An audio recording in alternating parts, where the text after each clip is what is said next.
ไปยังพักหอมยังเนี่ยที่แรกเพราะว่าเต็มเงินพันท้ายว่าซั่นน่ะยาวๆงาม รักบ้านเฮาได้บ่ครับเอก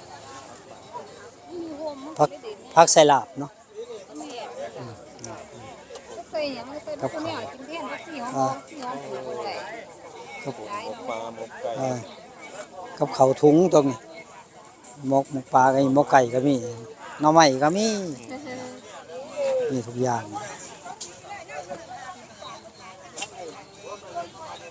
บ่หอยไปออมบ่นี่หอยนั่นนี่ หอยหอยดู หอยจู บ่ไปออมแล้วเอาไปก่อยก็ได้มีพวก ปูก็มี ปูหน้า มีครบเลยนะประเภทเครื่องครัวได้นี่พวกเบิด ครบเบิดนี่ แก้ว แค่เอาเป็นหนึ่งใส่ปลาพอดีเลยเนาะนี่เป็นนี่ตลาดบ้านๆเนาะ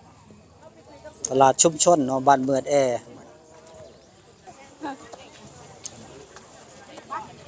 พาท่านผู้ชมมาเลาะตลาดเช้าบ้านเมือดแอเนาะมื้อนี้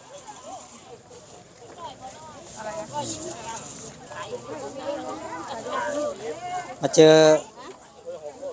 แม่ค้าขายปลาเขื่อนนี่มาเจอเราอีกแล้วอยู่ทางนี้เนาะเมือดแอเราก็มาเนาะนี่ปลาเขื่อนเนาะนี่ตัวใหญ่ๆเนาะนี่ เอามันโลอัน2โล60จ้ะแม่นเอา4โล ตัวน้อยๆโลหนึ่ง30เนาะตัวน้อยโล30 บาท เอาจ้ะยังอยู่บ่แก้วนะป่วยน้ำขาย4โลเลยเนาะบ่ได้เลยก่อนเป็นกระดาษตลอดเขาขายเสร็จแล้วเบิดระบบจ้ะเดี๋ยวจะรวยเพิ่นเทศแล้วบ่เอามาเสียว ปลาตาต่ำนี่เนาะโลละ45 บาทตอนนี้ 94น้ำ90กับ60ก็90โอเค100 110แล้วเจ้าว่าอยู่กับเลี้ยงบ้าว่าตั้งอยู่เฮือน120อย่าว่าต้อง ใหญ่เราได้หอยหอยหยังอันนี้หอยเชอรี่หอยเชอรี่นี่เนาะอีหยังเนี่ยโอ้หนึ่งเฮ็ดอ๋อเนาะ อันนี้ข้าวต้มหมูข้าวต้มกล้วย โอ้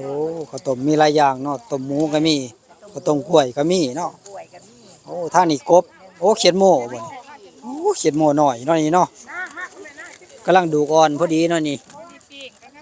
เออถุงจักบาทละนี่ถุงละ50 บาทเนาะนี่ยังสดๆเลยนี่ยังเต้นอยู่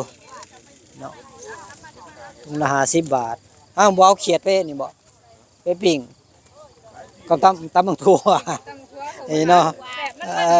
มันเขียดนี่เนาะ กินได้เห็นเจ็ดกิโล เขียดโม่เนาะ คงละร้อย